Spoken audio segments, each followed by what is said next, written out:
बल्कि पूंजीपति जहाँ चाहे वहाँ खरीद ले और अपना पूरा एक दलालों का पूरी वो तो ये कह रहे हैं अड़तीय दलाली करके शोषण करते थे किसानों का, तो अड़तीय दलाल खत्म हो जाएंगे, एक नया दलाल बड़े दलाल मतलब पैदा हो जाएंगे, तो किसानों का कुल मिलाकर शोषण होगा। और किसान भी दिग्भ्रमित है। पूरे देश के किसानों को एक ही मांग रखनी चाहिए कि हमें न्यूनतम मूल्य मिलना चाहिए, चाहे हमारा माल मंडी में खरीदें, चाहे मोदी जी खरीदें, चाहे योगी जी खरीदें और चाहे अडानी जी खरीदें, हमसे क्या मतलब भाई। और सिर्फ गल्ले, अभी आपको पता होगा कि पूरे देश में किसानों के सिर्फ 23 आइटम का न्यूनतम मूल्य तय है, और वो भी न्यूनतम मूल्य माने कम से कम इतना तो मिलेगा, जो नहीं खरीद मूल्य जिसे कहते हैं, इतना तो मिलेगा ही, हाँ न्यूनतम। और उसमें वो जो मूल्य निर्धारण हुआ है उसमें भी कोई आपको गारंटी नहीं दी गई है, इसका कोई अधिनियम नहीं है, कोई विधेयक नहीं है। तो ये सरकार ने तो घोषित कर दिया कि हम आपको अब धान जो है मान लो 2000 रुपये कुंटल खरीदेंगे, तो जो सरकारी एजेंट हैं वही खरीदने के लिए बाध्य हैं। बाकी जो रामलाल बिहारी लाल अनोखे लाल खरीद रहे हैं वो चाहे 500 रुपये में खरीदें, 1000 में, उनके ऊपर कोई बाध्यता नहीं है। इसीलिए अभी बिहार में भाई साहब से डिस्कस कर रहे थे हम लोग, 1200 रुपये मक्का का घोषित है कि सरकारी रेट ये होगा। और मक्का खरीदा कितने में जा रहा है? 600 रुपये में। कितने में खरीदा जा रहा है? 600 रुपये में। अब पूरे बिहार के किसान रो रहे हैं कि ये तो मेरा वो भी नहीं हो पा रहा। तो मेरे कहने का ये तात्पर्य कि ये जो सरकारें हैं, हम सब 85% को इतना शासन सत्ता से तो हट गए ही, हमारी शिक्षा भी चौपट हो जाए, हमारा रोजगार भी चौपट हो जाए, हमारी समृद्धि भी चौपट हो जाए, हमारा खेती बाड़ी सब इतना चौपट हो जाए कि इनको सस्ते में मजदूर मिल जाए, कुछ खेती किसानी में करके अपना खाते पीते रहें, जिंदा रहें, और बाकी जो लोग हों वो आ करके दिल्ली बम्बई उनके फैक्ट्रियों में सस्ते में काम करें, सस्ते मजदूर के रूप में बदल जाएं। तो देखिए इन 15% लोगों की तो ये प्लानिंग है, तो उसके लिए आपको करेंगे क्या? एक तो ये हुआ कि हम इनकी आलोचना करते हैं रात दिन कि बीजेपी ये कर रही, बीजेपी ये कर रही। अरे भाई बीजेपी तो कर रही है, सत्ता में है, शासन में है, कर रही है, लेकिन बीजेपी एक राजनीतिक दल है कि नहीं है? क्वेश्चन करना चाहते हैं आपसे। हाँ बोलिए। हमारे यहाँ सोसाइटी में सब मोदी के डर से, किसी के भी डर से, चाहे किसी भी पार्टी को सपोर्ट करते हैं, जिन्हें वोट करते हैं, हर चीज़ करते हैं, लेकिन मुझे कोई एक सिंगल पर्सन ऐसा बता दे कि जब ब्रिटिश रूल थी, ब्रिटिश गवर्नमेंट थी, तब भी हम टैक्स देते थे, और वो आज नहीं है फिर भी हम टैक्स दे रहे हैं। हाँ। हमें अपने ही देश में रहने के लिए कर देना पड़ रहा, आखिर क्यों? ये हमारा अधिकार है कि हम अपने देश में रहें, हमें रहने के लिए भी कर देना पड़ रहा है। ऐसी सरकार हम क्यों बना रहे? बिल्कुल क्वेश्चन आपका सही है बिल्कुल, लेकिन आप चाहती क्या है मतलब कि सर, टैक्स? आपने अभी कहा था 60% मतलब किसान लोग हैं, हाँ। इनके जो भी प्रोडक्ट्स गवर्नमेंट खरीदती है चाहे कुछ भी करती है, हाँ। क्या उतने ही % जीएसटी टैक्स लगाती है जितना वो अपना सेल नहीं नहीं, जीएसटी तो इस पर है भी नहीं ना। नहीं, तो आप खुद सोचिए, किताब से लेके, कॉपी से लेके, अस्पताल से लेके, हर चीज पे गवर्नमेंट ने जीएसटी तो अलाउ कर दिया। हाँ हाँ। लेकिन गवर्नमेंट ने एक बार भी ये कहा कि कौन से भाई किसान है, कौन क्या है, कैसे कर सकता है? नहीं तो किसानों पर कौन सी जीएसटी है? हर चीज पे है सर। आप ही ना भी भाई शिक्षा की बात करें। आप जब खरीदने जाएंगे तो वहाँ ये थोड़ी अंतर है कि आप किसान हैं कि आप कौन हैं। भाई आप एक टूथपेस्ट लेने जाएंगी तो आप सरकारी कर्मचारी हैं कि आप किसान हैं कि मजदूर हैं, ये देख करके थोड़ी वहाँ रेट तय होता है। इसी की वजह से तो सर हमारी आर्थिक स्थिति खराब हो रही है। देखिए आर्थिक स्थिति खराब होने का तो हम लोगों ने पूरी बात बताई ना, कि जब आपके पास, जैसे आप जो चाह रही हैं, मान लीजिए आपके अंदर कोई विचार है कि हम ऐसा कर दें तो देश में गरीब लोगों की स्थिति अच्छी हो जाए, लेकिन आप अच्छी स्थिति तो तब कर पाएंगी ना जब वहाँ बैठेंगी, कि आप सिर्फ सड़क पर प्रदर्शन करने से आपकी बात मान ली जाएगी? नहीं मान ली जाएगी ना।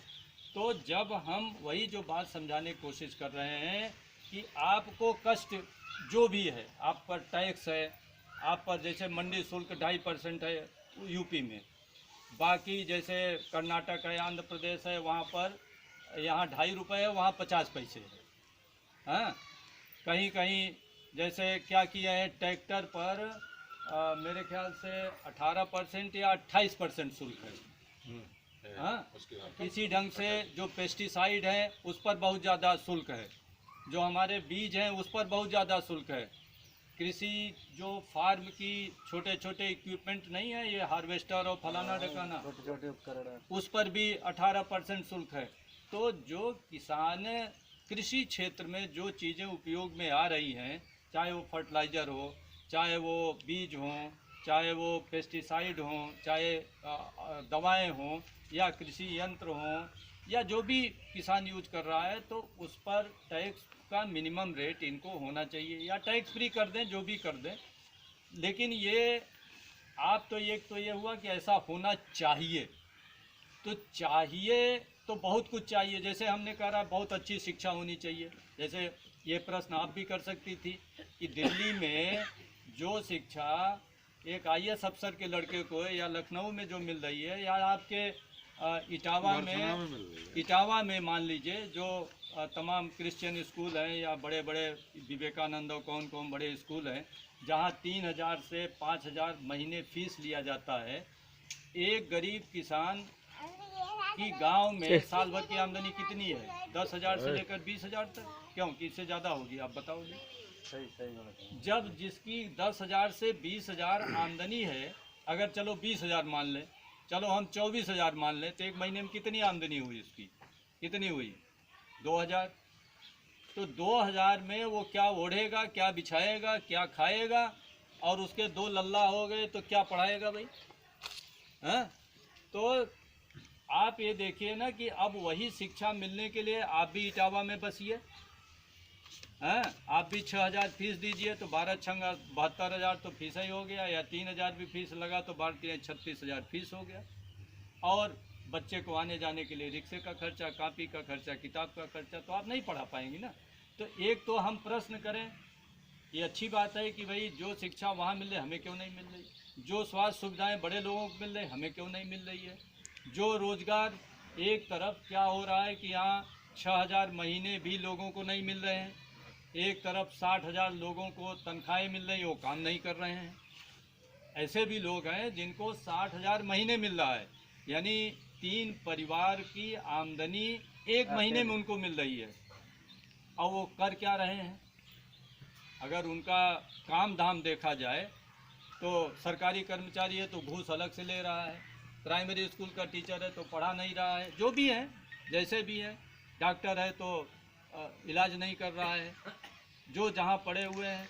तो हम व्यवस्था सुधार सकते हैं। प्रश्न बहुत से हैं, अनंत प्रश्न हैं।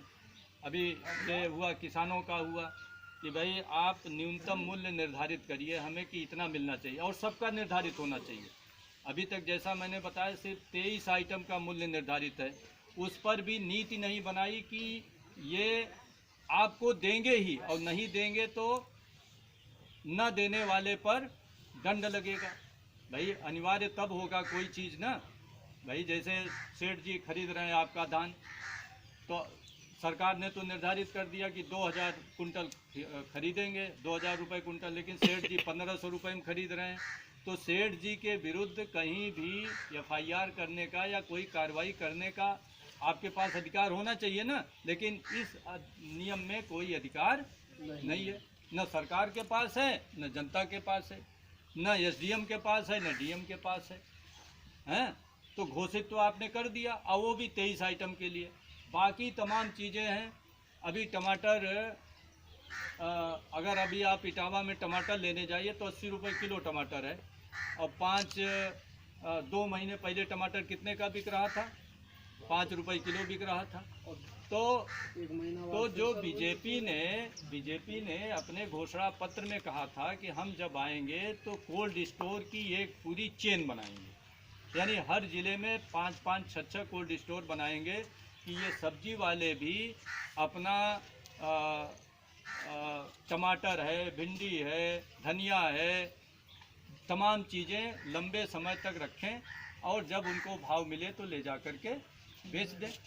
इन्होंने ये घोषणा की थी कि किसानों के लिए हम बड़े बड़े स्टोरेज बनाएंगे गल्ला रखने के लिए, और अगर आपके पास 20 कुंटल गन्ना हो गया, गल्ला हो गया, मतलब गेहूं या धान, और आपका 40,000 का होता है, आप नहीं बेचना चाहते हैं, तो नीति ये बनी थी कि ये बहुत पहले से नीति थी और इन्होंने घोषणा में भी अपने कर रखा है कि आप ले जाइए और आप अपना 20 कुंटल जमा कर दीजिए, वहाँ कायदे से वो सुरक्षित रखा जाएगा, वहाँ एक्सपर्ट लोग होंगे, सब दवा दारू सब करेंगे उसका, और आपको तुरंत 20,000 या जितनी ज़रूरत हो वो चाहो तो तुरंत बिना ब्याज के ले आओ, और जब बाजार का रेट हो तब उसको निकाल कर बेच दीजिए।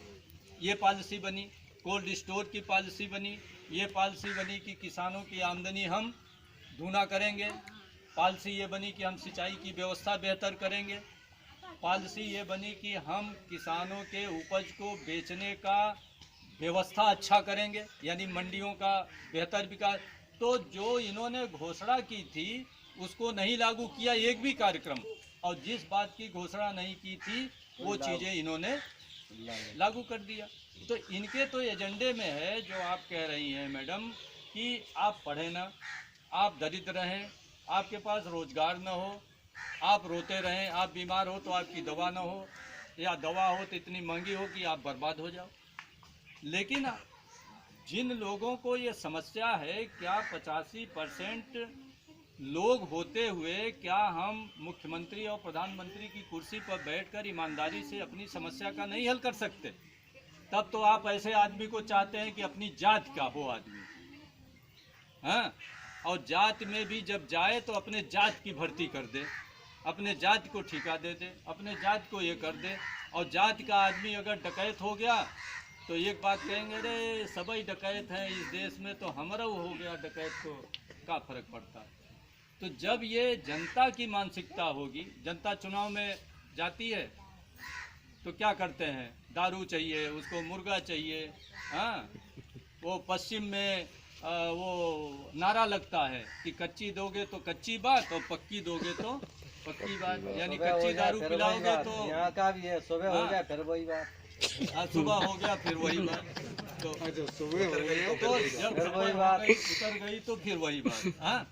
तो जब ये लोग तो चाहते हैं जनता इस प्रकार की बने ना, क्योंकि हर जात बिरादरी में कुछ सामंत पूंजीपति हमारे बीच भी बन गए हैं, तो वो लोग बार बार यही चाहते हैं कि हम ही बने रहें। और उनके लिए क्या फ़र्क पड़ता है, 10 करोड़ बांट दिए, क्या फ़र्क पड़ता है? जो आदमी 5 साल में 50 करोड़ कमाएगा तो उसे 10 करोड़ जनता के बीच बांटने में क्या दिक्कत, बांट दिए।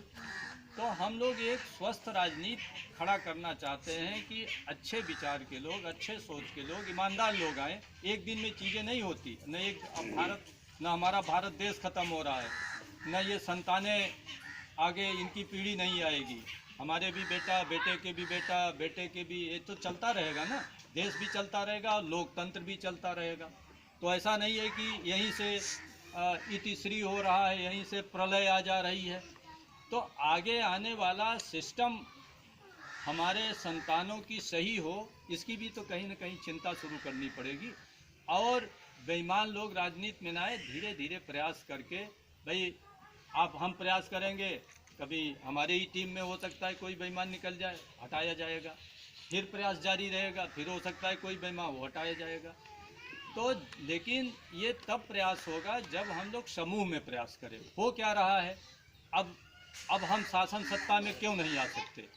जो आज की पार्टियां हैं, इन पार्टियों से कहिए मैं लिख कर दे दूं, भाई अब हम तो अमर होकर नहीं आए हैं, लेकिन ये 500 साल तक कभी भी प्रधानमंत्री की कुर्सी पर